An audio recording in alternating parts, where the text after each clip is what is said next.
What is up, everyone? Welcome to another Raid Shadow Legends video. Hope you guys are having an amazing day. In today's video, guys, I want to talk about epic champions that you should 6-star. Epic champions that are actually really good. But I don't want to talk about all of the OP epic champions that everybody knows about. These are epic champions that tend to be overlooked most of the time. So we're going to go faction by faction. We're going to pick one epic champion that I think it can really provide value to pretty much every single account. Especially if you are looking to progress through some specific boss stages, or if you are in the endgame, they can end up in being really useful in the Curse City, in Faction Wars, in Doom Tower, etc. You guys know the drill. Let's start with the Silven Watchers first. So right here, we do have a bunch of amazing epic champions, guys. Everybody knows that Mistrider deity is one of the most powerful one, right? We have Nia, we have Ruela, we have Creodon, which are really good. But I want to talk about Creodon the Blue, okay? Really powerful champion. It took me so freaking long to get this epic on my account, and honestly, I have no idea why.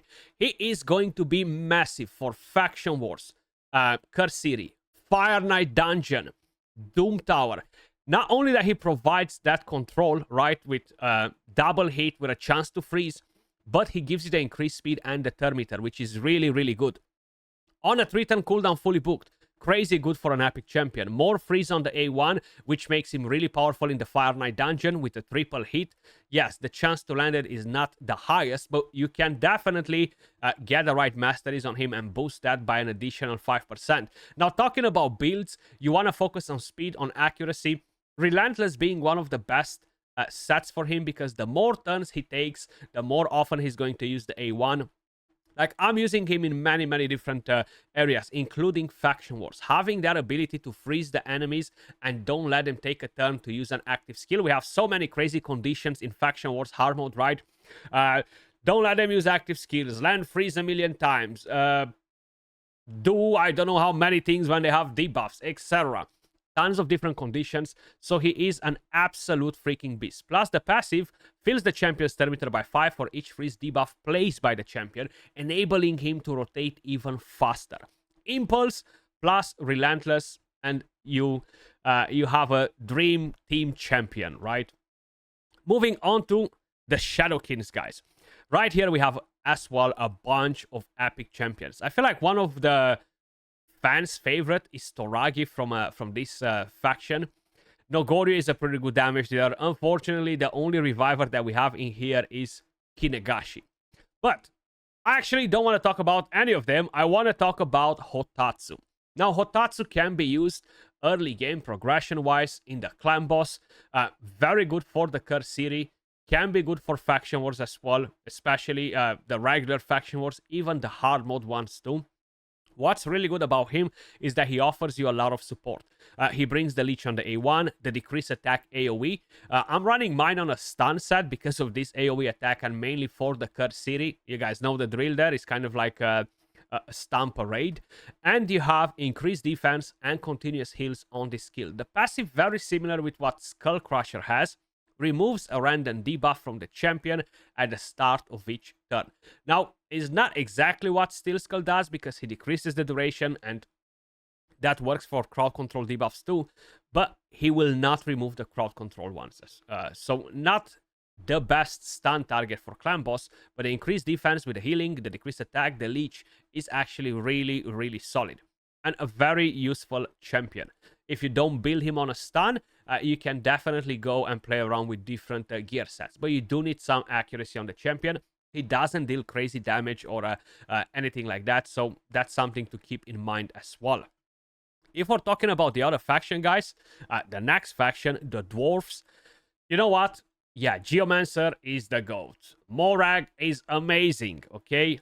There are a lot of amazing epic champions in this faction, but I actually want to talk about Podbor the Bard. Once again, huge for Curse City, huge for Faction Wars.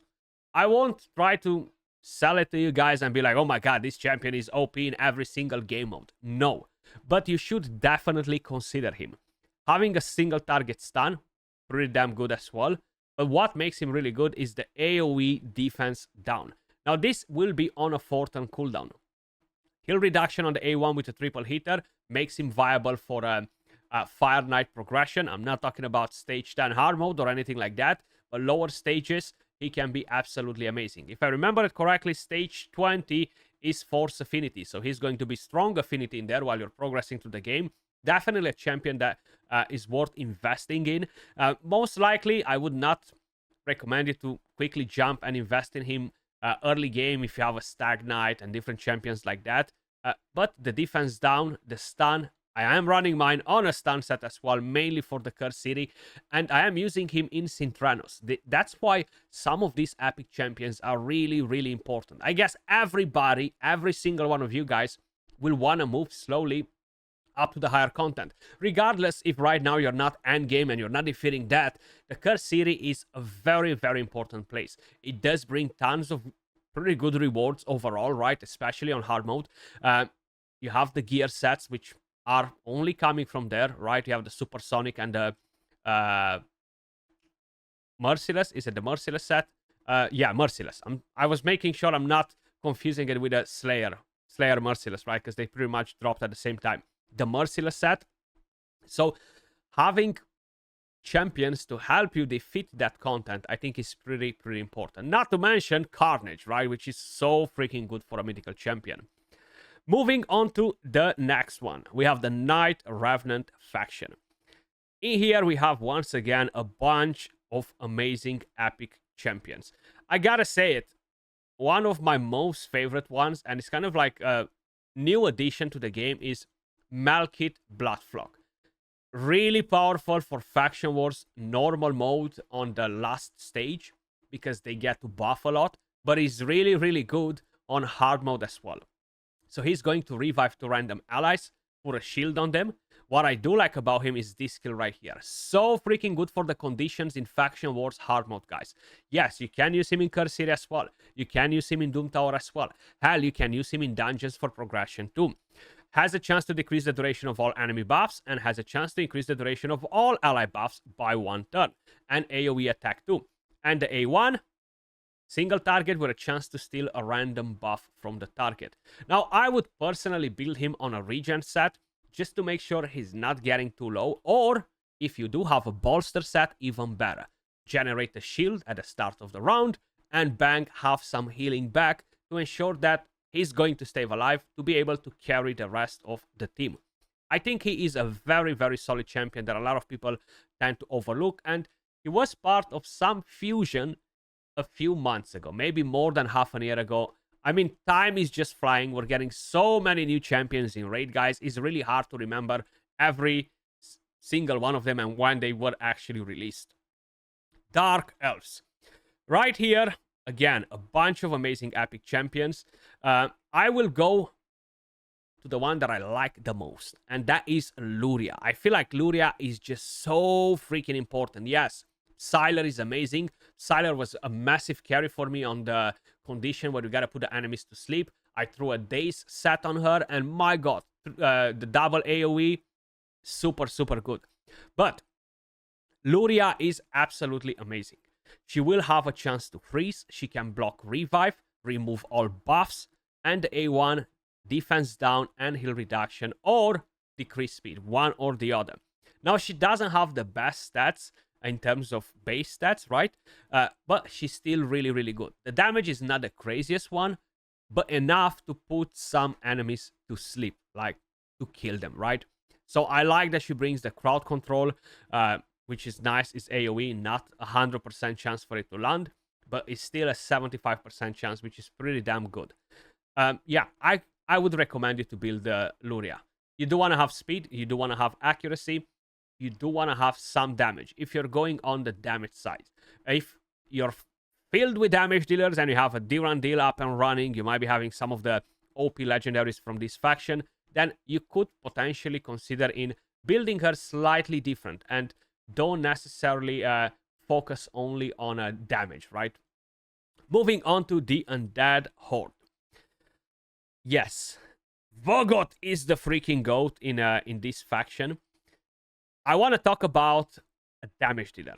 A lot of you guys will be like, Skratch, you are crazy. But my god, she is just so freaking good in the Curse City. Just one-tapping that Sintrano stage with the double Cupidus with Cardial, Venus, and God knows Harimas and what else we have on that stage. Hexia. She is weak affinity to Cupidus, but if she doesn't weak it, Cupidus is going to sleep. Decent base stats, very good base attack. What I like about her, you go with this skill, attacks an enemy, grants an extra turn, and places an increased attack buff on the champion if this attack kills an enemy. Bang, you one-tap the enemy, you move on to this skill, which guess what? Attacks an enemy, heals herself, and has a chance to apply the increased speed. I mean, will apply the increased speed on herself, which is really good. You can one-tap. She does very good damage, but you do need to have decent gear on her. But she actually has really, really good multipliers. That's one of the key things with her. She has a chance to land the defense down. I wouldn't build her with accuracy because I would prioritize damage. If you have a blessing, especially that we're talking about Curse City, you want to get Crushing Rend. Very good in Faction Wars too, because she can just one-tap in there as well, especially if you bring in a defense down or something like that.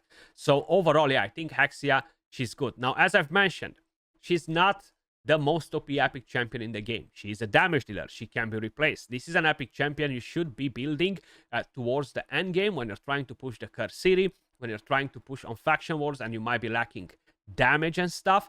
But the multipliers on the champion are really, really, really good. Plus, she has a very good base attack too. Savage, Lethal, Merciless, all of these builds will be amazing on her. The Demon Spawn faction. Once again, we have a bunch of amazing epic champions in here. I personally want to talk about a free epic champion, and that is Akot the Seer. Now, this is a champion that you are going to get for free from the Doom Tower. It will take you a while to get a champion, but it is worth investing in him. One, he will help you in the Spider Dungeon. If by any chance you are still struggling in there, he can be good versus the Frost Spider.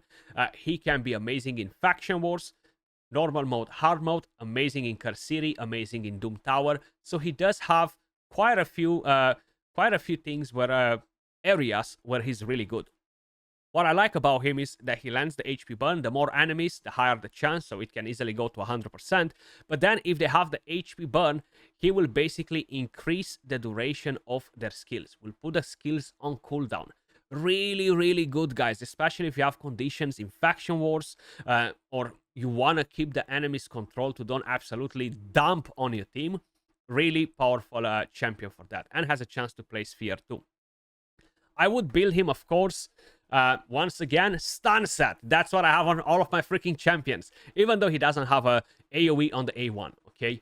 I just like that this is AoE. I like that this is AoE, so I'm increasing that chance to land the stuns, but you want to have speed and accuracy. So that's going to be really, really important on Akot.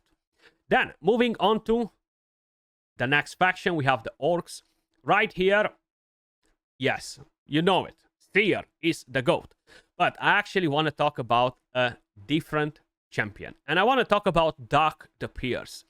I feel like a lot of people are sleeping on him because they have a better defense break champion, a defense down champion, right? What makes him so freaking good is not just the defense down and the decreased attack, but is this provoke right here. You have the decreased accuracy too, which makes him really good on the Bommel, for example, right? Really, really good in Curse City. Really, really good in Faction Wars. Like, I'm using him in Faction Wars hard mode on pretty much every single stage. I am using him in the Curse City. Very good in Doom Tower. Very good in dungeons, especially progression-wise. The one thing that's kind of like a downside to him is that you do need a full crit rate to make sure you are landing the defense down as well.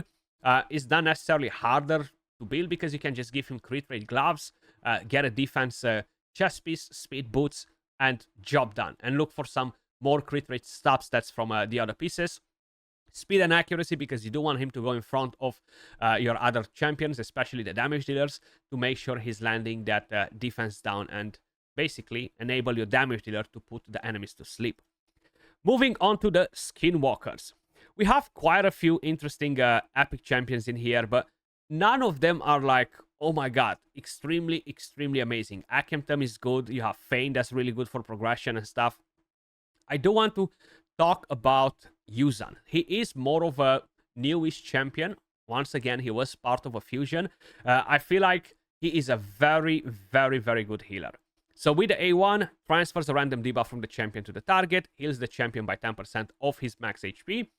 Then AoE attack has a chance to remove 2 random buffs from all enemies and heals this champion by 10% of their max HP for each buff removed by this skill.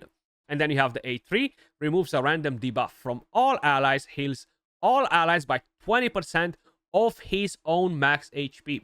That's what you want to see on healers. You don't want to see heals the allies by 20% of their max HP. You want to see the heal based on the healer's max HP, because you can focus a lot of HP on one target and just instantly fully heal your entire team. And then you're getting immunity as well. Pretty decent passive too. I would build him on a bolster, on even a regen set, a shield set. You can give him Defiant. You do need some speed to make sure he's keeping the team healed. Reflex can work good. Impulse can work good. Hell, even a Relentless can work good to make sure you're constantly supporting your team. Then, moving on to the next one, we have the Lizardman faction. Venomage is definitely one of the freaking goats on this faction. There are a few different epic champions that a lot of people kind of like are ignoring, and Quarkan is definitely one of them. Slixus, pretty decent as well actually, but Quarkan the Crowned, a very good support unit. So it has a chance to increase the duration of a random buff, good for conditions in faction wars, heals all allies by 15% of their max HP. You see, this is not as good, but he does places a shield too. And then a perfect veil and an increased attack on all allies whose attack is higher than their defense, and a block debuffs and an increased defense on all allies whose defense is higher than their attack. So a very, very good support unit because it gives you some very important buffs. Curse City, Faction Wars, Dungeon Progression, Doom Tower, you guys name it, he is actually a pretty badass support champion. Not the best in the game or anything like that, but he's definitely a unit that can help your progression, especially if you're stuck. Moving on to the Ogryn tribes. We have quite a few of them that are super solid in this faction actually, but I want to talk about Shatterbones. Shatterbones, in my opinion, he's an amazing champion. Curse City, Faction Wars, very good control on waves, increased attack on all of your teams, but it is the smaller version, but it doesn't matter. It's with a basic skill. What is very powerful on him is this stir meter manipulation, a triple hitter, amazing on a stun set, and has a chance to decrease the turn meter by 30% with each hit. So you can run him on stun if you want.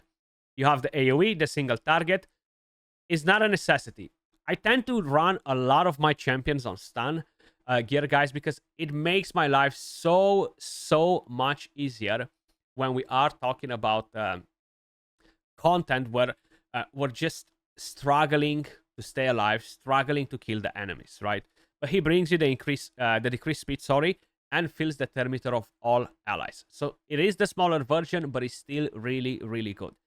Definitely a powerhouse in terms of control. Relentless can work amazing on him too, especially with Impulse, a couple of refresh accessories, and bang, he is going crazy. The Barbarians. Now, it would not be a good day in my life if I would not talk about Alika. Probably one of my most favorite epic damage dealers in the entire game. But I do want to let you guys know, if you are a new player or something like that, you can get this Reviver for free. It probably takes you around 30 to 40 minutes to get it done. You create 3 referral accounts by sending invites to yourself. You go on BlueStacks, and you can actually play it at the same time. All 3 of them do the exact same actions and get to level 15, if I remember correctly, which is super easy to do. Collect the fragments and bang, call it a day, get Jamarsa. She's a massive carry. But moving on to Alika, one of the craziest damage skills in the entire game. Now, I'm not talking about Siegfried level, okay? But this skill is crazy. And the best thing is that is on a 2-turn cooldown. Attacks an enemy, will ignore 50% of the target's defense if their max HP is higher than this champion's max HP. And guess what, guys? It is most of the time. Her base HP is not the craziest one. You're gonna build her for damage. And she can hit so damn hard on stage 10 in the Dragon hard mode. I think she was doing like 600k plus with this skill. Now, if you remember other champions that I'm testing in them with very similar gear, because that's what I usually do, they do 200k. True, some of them are AoE, but damn, 600k on a 2-turn cooldown, like, it's gonna put anyone to sleep. And the good thing about her is that she has this skill on a 3-turn cooldown, which can increase the duration of all enemy skills by 2 turns, and an AoE attack too, which deals damage. Overall, really good. Comes with a bit of a con because you can weak hit, because it's an attack, right? And force affinity. But really, really powerful. The passive, she revives if her sister is on the same team. Both of these two chicks, Alika and Sikara, they love reading a lot. They need so many freaking books. But to be honest, Alika is 1000% worth it. Sacred Order. Once again, we have tons and tons of crazy good epic champions in here. Godseeker and Eerie, you have Shamael, Deacon, Phanex, a lot of them. But I want to talk about Sanguinia. I feel like she was key for me to defeat some different stages in the Curse City. Can be good in a Faction Wars hard mode as well. And that's mainly because she can actually decrease the duration of 2 random buffs on the target, places an immunity and a continuous heal on your allies, and attacks an enemy, has a chance to transfer all of the debuffs from the champion to the target, okay? And removes all debuffs from all allies except this champion before, and then transfers them. So really, really good skill right here. And funny enough, she can do a bit of damage. So if you are talking about builds for Sanguinia, once again, a Bolster, a Relentless, Impulse, Reflex. You have quite a few different options on the table. She has a very good base HP at 20k, at least for an epic champion. Moving on to the High Elves. Royal Guard used to be one of my most favorite units. But I want to talk about Skuramis. So freaking good. Now, I am running mine on stun set. Once again, Skratch, you crazy, crazy person. Are you running every single champion on your account on stun sets? Like, how many stun sets do you actually have? 1 million. I'm joking. So with the A1, what I like is that he has a chance to stun and drop Thermiter. Now, the good thing is that you provoke with this skill, okay? The enemies attack you. They take their turn. They have low Thermiter. You go in with his A1. He drops their Thermiter and bang, has a chance to stun. Now, if you have him on a stun set, not only that chance will increase, but you do have an AoE attack right here with decreased attack, which will increase your chance to stun.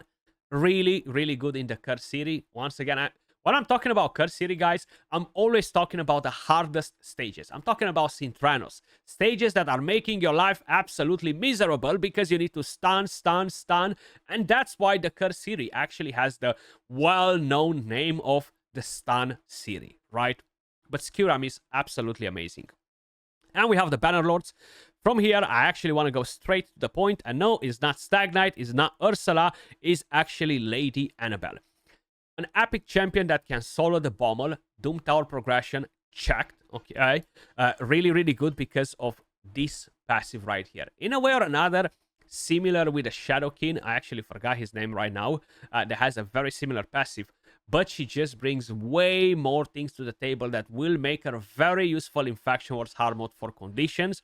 Make her more useful overall progression-wise. You have a bit of a healing on the A1. You have the A2 with a Leech and a decreased speed AoE, really, really good. And you have the A3, which swaps HP with a target ally. Can place revive on that and places an increased speed on all allies. Really, really good support. If we're talking about builds and you're trying to solo the Bommel too, regen is going to be mandatory. She doesn't require the craziest stats either, which is really nice. But she has a very, very good passive. That's pretty much it for my list, guys. I think everyone should eventually 6-star these epic champions. One epic champion from each faction, right? That can be really, really helpful. Of course, there are a bunch of other epic champions that are good, but these ones tend to be more overlooked by the players because there are not so many videos, guides out there that are constantly telling you, Seer is the best, do it, do it, do it. You gotta do that, Seer, you know what I mean? So you do have to take in consideration where you are in the game at the moment in terms of progression. Is this champion going to be helpful for you in any of the areas or not as much? But either way, that was everything for the video. Hopefully you enjoyed the video, and if you did, don't forget, smash a like, subscribe to the channel, hell, drop a comment, man, help with that YouTube algorithm, and I will catch you all in the next one. Peace.